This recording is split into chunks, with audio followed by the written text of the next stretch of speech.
அன்புள்ள கிரியஸ், இது நம்ம ஃபேமிலி.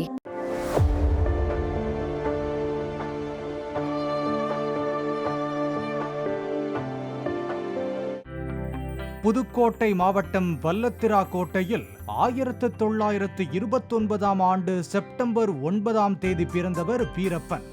ஆரம்ப காலத்தில் KR ராமசாமியின் நாடக கம்பெனியில் பணியாற்றிய வீரப்பன் 1953 MGR முதல் முறையாக இயக்கி இரட்டை வேடத்தில் நடித்த நாடோடி மன்னன் படத்தில் MGR பிக்சர்ஸ் நிர்வாக மேலாளராக திரைத்துறையில் கால் பதித்தார். பின்னர் சத்யா மூவிஸ் என்ற சொந்த படத்தயாரிப்பு நிறுவனத்தை நிறுவிய RMV கே பாலச்சந்தரை திரைக்கதை வசனகர்த்தாவாக அறிமுகம் செய்து தெய்வத்தாய் படத்தை தயாரித்தார்.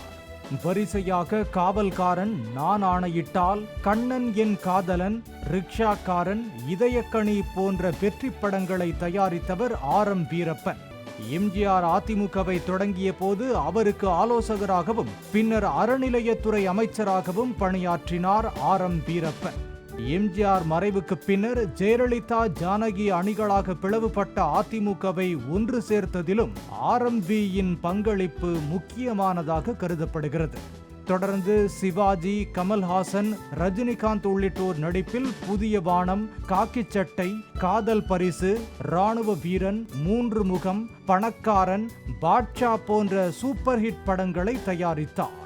தமிழக சபாநாயகராகவும் ஜெயலலிதா ஆட்சியில் கல்வித்துறை அமைச்சராகவும் பணியாற்றி RMV பின்னாளில் MGR கழகம் என்ற தனி கட்சியை துவக்கி நடத்தி வந்தார்.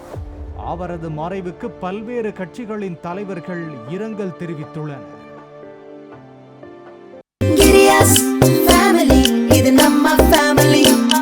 அன்புள்ள கிரியஸ், இது நம்ம ஃபேமிலி.